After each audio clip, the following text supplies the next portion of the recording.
Hello friends and welcome to my YouTube channel સાયન્સની digital દુનિયામાં હું આપ સૌનું ફરી એકવાર સ્વાગત કરું છું. The HB Kapadia group of સ્કૂલમાંથી હું દવે રાહુલ.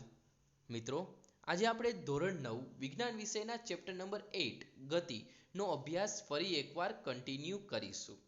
અને આજનો આપણો ટોપિક છે ગતિનું આલેખીય નિરૂપણ. ગતિનું આલેખીય નિરૂપણ. ઘણી બધી ઘટનાઓની મૂળભૂત જાણકારી આલેખ દ્વારા સરળતાપૂર્વક મળી શકે છે. ઉદાહરણ તરીકે, કોઈ એક દિવસીય ક્રિકેટ મેચના પ્રસારણ દરમિયાન કોઈ એક ટીમ દ્વારા પ્રત્યેક ઓવરમાં બનાવાયેલ રનના દરને ઊભા સ્તંભ એટલે કે ઊભી લીટી બારવાળા આલેખ વડે દર્શાવાય છે.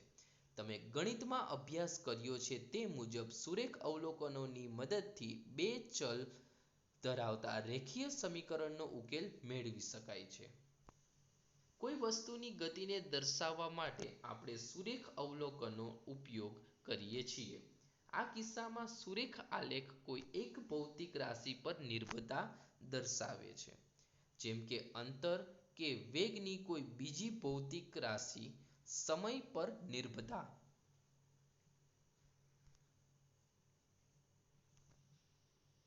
અંતર સમયના આલેખો. કોઈ વસ્તુના સ્થાનમાં સમયની સાપેક્ષમાં થતો ફેરફાર અંતર સમયના આલેખ દ્વારા દર્શાવી શકાય છે. આ આલેખમાં સમયને x અક્ષ પર તથા અંતરને y અક્ષ પર લેવામાં આવે છે. સ્વતંત્ર રાશિને x અક્ષ પર અને પરતંત્ર રાશિને હંમેશા y અક્ષ પર જ લેવામાં આવે છે. અંતર સમયના આલેખને વસ્તુની વિવિધ અવસ્થાઓ માટે દર્શાવી શકાય છે, જેમ કે સમાન ઝડપ, અસમાન ઝડપ, સ્થિર સ્થિતિ વગેરે. આપણે અંતર સમયના આલેખનો ઉપયોગ વસ્તુની ઝડપ શોધવા માટે પણ કરી શકીએ છીએ. અહીં આકૃતિમાં અચળ ઝડપથી ગતિ કરતી વસ્તુનો અંતર સમયનો આલેખ દર્શાવેલ છે.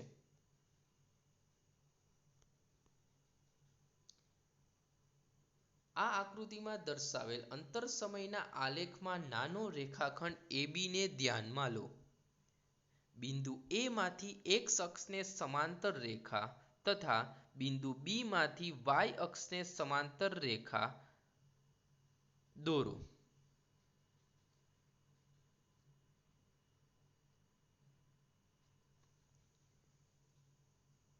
આ બંને રેખાઓ બિંદુ C પાસે મળે છે. ત્રિકોણ ABC ની રચના કરો. હવે આલેખમાં AC સમયગાળો T2 - T1 જ્યારે BC તેને અનુરૂપ અંતર S2 - S1 દર્શાવે છે. આપણે આલેખ પરથી જોઈ શકીએ છીએ કે વસ્તુ A થી B સુધી ગતિ કરે છે તે દરમિયાન T2 - T1 સમયગાળામાં તે S2 - S1 અંતર કાપે છે. તેથી AC બરાબર T2 - T1, BC બરાબર S2 - S1. તેથી વસ્તુની ઝડપ v આ મુજબ દર્શાવી શકાય છે.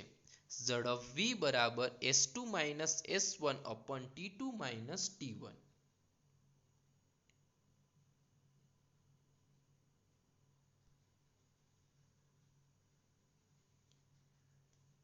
અંતર સમયનો આલેખ પ્રવેગી ગતિ માટે.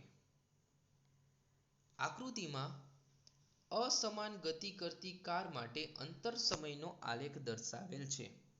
ધારો કે આ કાર સમય સેકન્ડમાં 0, 2, 4, 6 આ રીતે નિયમિત દરથી વધે છે, જ્યારે તેમનું અંતર મીટરમાં 0, 1, 4, 9 આ રીતે અસમાન ગતિ કરે છે. માટે તેનો આલેખ આકૃતિમાં દર્શાવેલ અંતર સમયના આલેખ સમાન ગતિના આલેખ કરતાં આ આલેખનો આકાર જુદો હોય છે. આ આલેખની પ્રાકૃતિક નિયમિત સમયમાં કાર દ્વારા કપાયેલ અંતર અરેખીય ફેરફાર દર્શાવે છે. માટે આકૃતિમાં દર્શાવેલ આલેખ અસમાન ઝડપવાળી ગતિ દર્શાવે છે.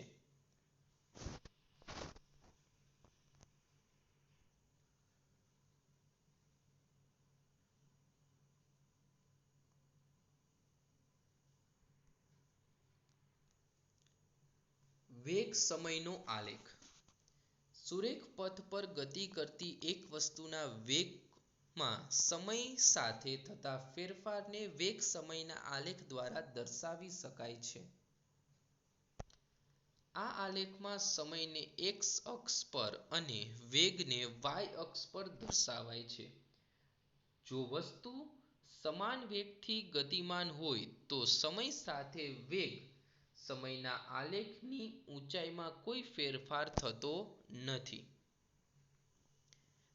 તેથી તે x અક્ષને સમાંતર એક સીધી રેખા મળે છે, જે આકૃતિમાં દર્શાવેલ છે. x અક્ષને સમાંતર સીધી રેખા અચળ વેગથી ગતિ કરતી વસ્તુના વેગ અને સમયના ગુણાકાર પરથી તેનું સ્થાનાંતર મળે છે.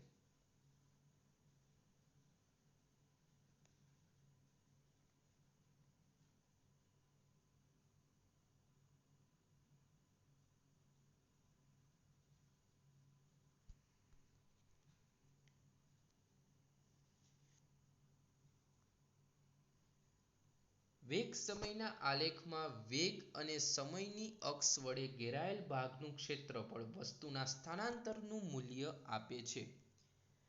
આકૃતિમાં દર્શાવેલ મુજબ t2 થી t1 થી t2 સમયગાળા દરમિયાન કાર દ્વારા કપાયેલ અંતર શોધવા માટે t1 અને t2 સમયગાળાને અનુરૂપ બિંદુઓ પરથી આલેખ પર લંબ દોરો.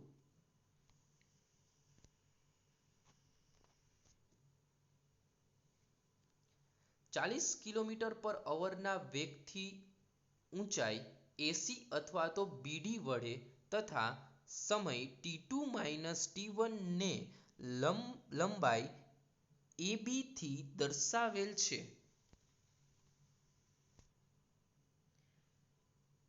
તેથી t2 - t1 સમયગાળામાં કાર દ્વારા કપાયેલ અંતર S બરાબર AC × CD.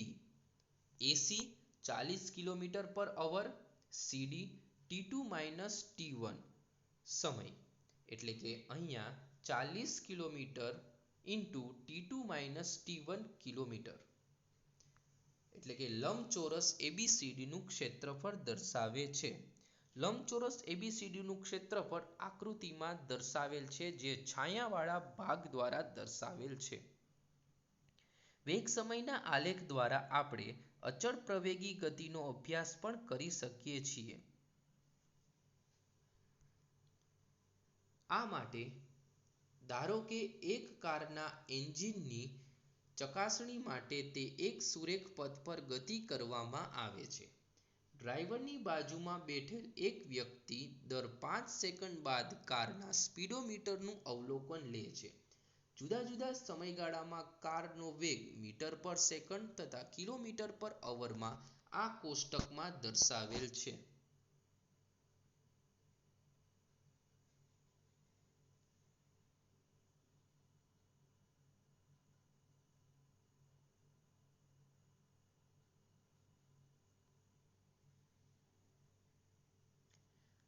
આ આલેખમાં પણ સમય સાથે કારના વેગમાં થતો ફેરફાર દર્શાવેલ છે.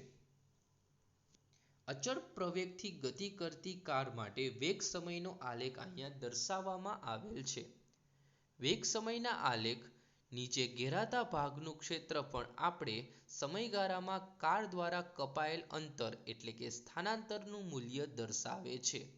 જો કાર અચળ વેગથી ગતિ કરતી હોય તો આલેખમાં દર્શાવેલ ભાગ ABCDE તેણે કાપેલ અંતર દર્શાવે છે, પરંતુ કારનો વેગ પ્રવેગી ગતિના કારણે બદલાતો હોવાથી કાર દ્વારા કપાયેલ અંતર S વેગ સમયના આલેખમાં આકૃતિમાં દર્શાવેલ ક્ષેત્રફળ ABCDE દ્વારા મેળવી શકાય છે.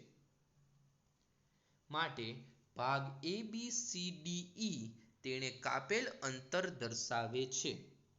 એટલે કે S બરાબર ABCDE નું ક્ષેત્રફળ ABCDE નું ક્ષેત્રફળ આ મુજબ શોધી શકાશે.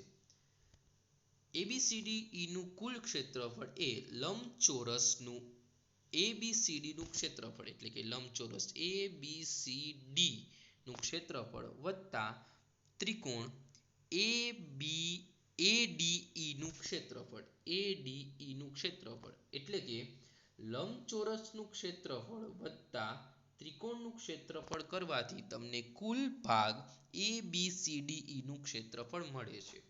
લંબચોરસનું ક્ષેત્રફળ લંબાઈ ગુણ્યા પહોળાઈ એટલે કે AB ગુણ્યા BC, ત્રિકોણ ADE નું ક્ષેત્રફળ એટલે કે 1/2 પાયો ગુણ્યા વેધ 1/2 પાયો AD અને વેધ DE થશે.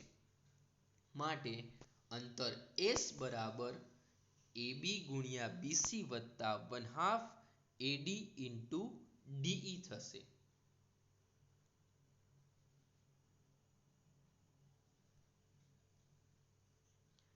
અનિયમિત પ્રવેગથી ગતિ કરતી વસ્તુ માટે વેગ સમયનો આલેખ. અહીં પ્રથમ આકૃતિ માં વેગ સમયનો આલેખ દર્શાવે છે કે વસ્તુની ગતિ એવી છે કે વેગ એ સમય સાથે ઘટતો જાય છે. એટલે કે અહીંયા વસ્તુ પ્રતિ પ્રવેગી ગતિ દર્શાવે છે.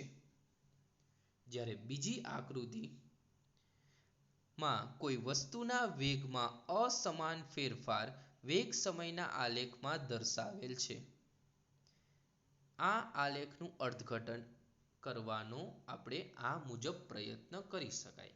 એટલે કે આ પ્રતિપ્રવેગી ગતિ એટલે કે સમય સાથે વેગમાં ઘટાડો, જ્યારે આ અનિયમિત વેગથી ગતિ કરતી વસ્તુનું સૂચન કરે છે. એટલે કે વેગમાં અસમાન ફેરફાર દર્શાવે છે. તો મિત્રો, આ હતું ગતિનું આલેખીય નિરૂપણ. કંઈ પણ ક્વેરી હોય તો તમે મારો સંપર્ક કરી શકો છો. નેક્સ્ટ લેક્ચરમાં આપણે આલેખીય રીત વડે ગતિના સમીકરણો વિશે માહિતી મેળવશું. થેન્ક યુ વિદ્યાર્થી મિત્રો.